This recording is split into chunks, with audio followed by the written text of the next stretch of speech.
السلام علیکم دوستو، آپ لوگ کیسے ہو؟ امید کرتا ہوں کہ آپ لوگ اچھے ہوں گے۔ آپ کی خدمت میں فلسطین اور اسرائیل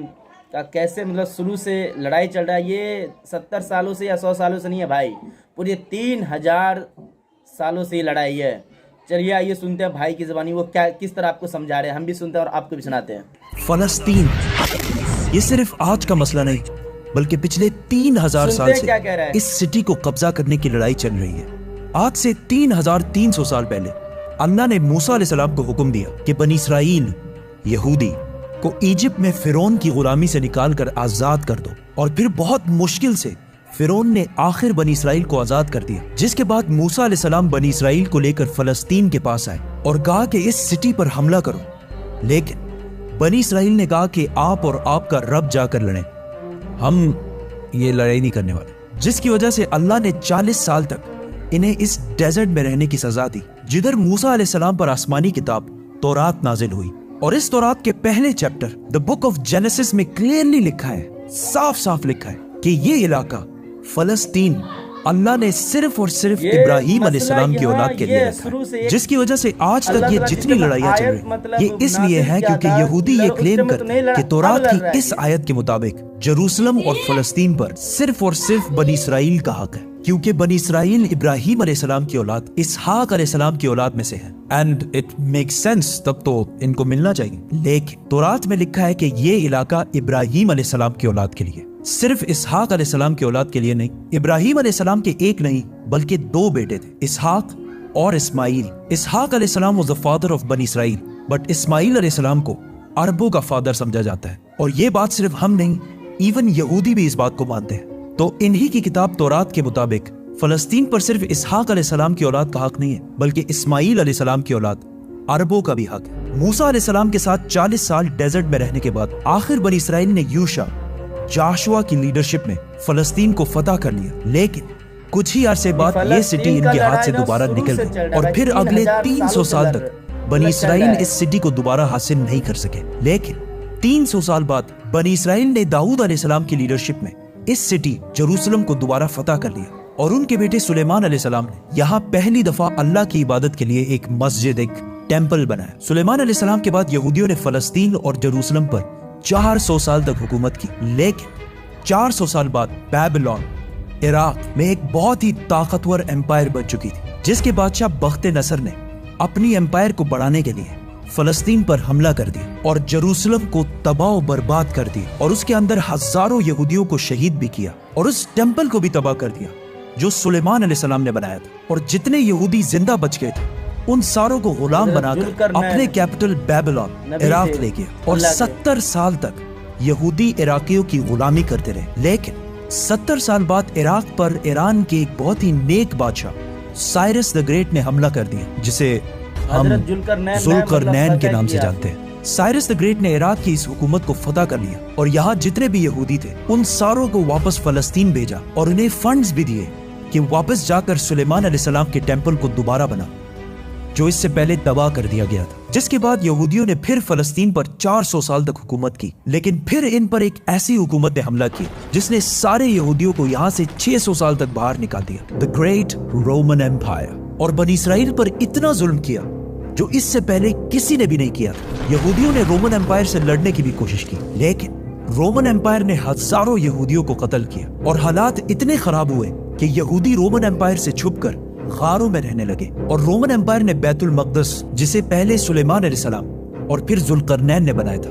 دوبارہ تباہ و برباد کر دیا، اور اس کے بعد یہ ٹیمپل آج تک دوبارہ نہیں بن سکا۔ رومن امپائر نے فلسطین اور جروسلم پر 600 سال تک حکومت کی، لیکن 600 سال بعد رومن امپائر نے ایک ایسی غلطی کی جو اسے کبھی نہیں کرنی چاہیے۔ انہوں نے عرب میں بہت ہی تیزی سے پھیلتے ہوئے نئے ریلیجن اسلام پر حملہ کرنے کی کوشش کی، لیکن اسلامک ریلیجن اور خلافت اتنی تیزی سے پھیلتی گئی کہ کچھ ہی سالوں میں رومن اور پرشین امپائر دونوں کو فتح کر لی، جس کے بعد حضرت عمر دنیا کے سب سے طاقتور بادشاہ بن گئے، جن کی حکومت الیگزینڈر دی گریٹ کی امپائر سے بھی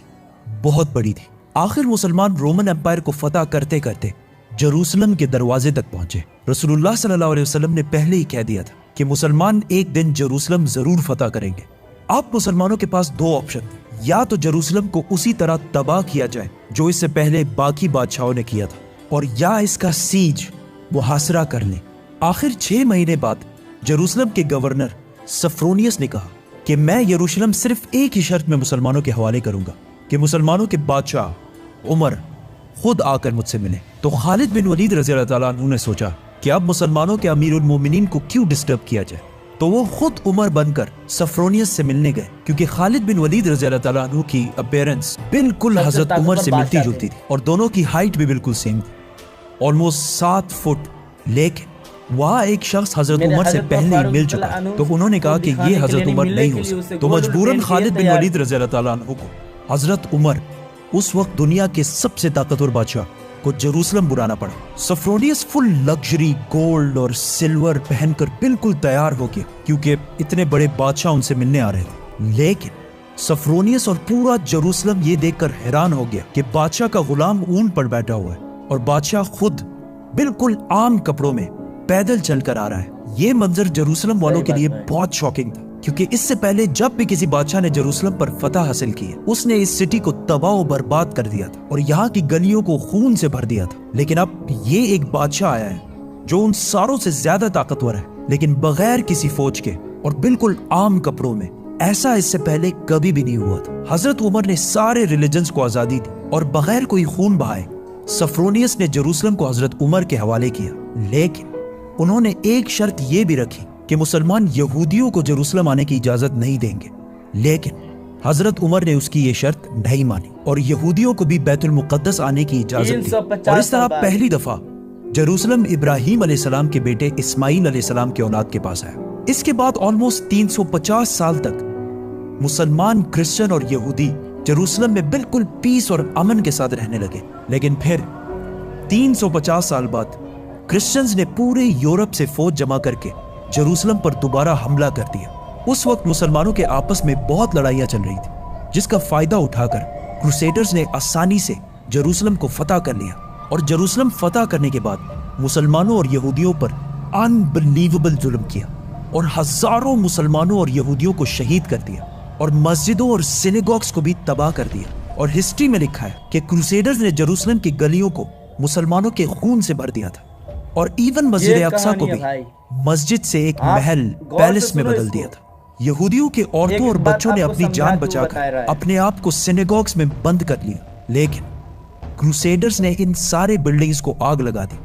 اور ان کے بچوں اور عورتوں کو زندہ جلا دیا۔ اور یہ سب صرف ہم نہیں کہتے، بلکہ یہ اوتھینٹک ہسٹری کا حصہ ہے جسے یورپینز بھی مانتے ہیں۔ اس کے بعد ان کروسیڈرز نے جروسلم پر آلموسٹ 90 ایئرز تک حکومت کی، لیکن پھر 90 ایئرز بعد مسلمانوں کے ایک بہت بڑے بادشاہ سلطان صلاح الدین ایوبی نے پوری مسلم دنیا سے فوج جمع کر کے جروسلم کو دوبارہ کرسچن سے چھین کر فتح کر لیا۔ اور اس وقت سارے کرسچنز کا یہ خیال تھا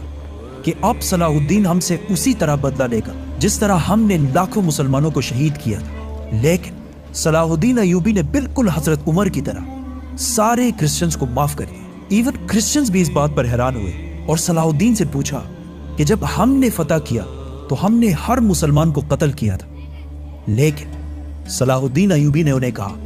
I am not those men. I am صلاح الدین۔ صلاح الدین ایوبی نے ان سارے ریلیجنز کو دوبارہ آزادی دی اور مسجد اقصی جسے محل بنا دیا گیا تھا اسے دوبارہ مسجد بنایا اور ادھر پہلی نماز ادا کی۔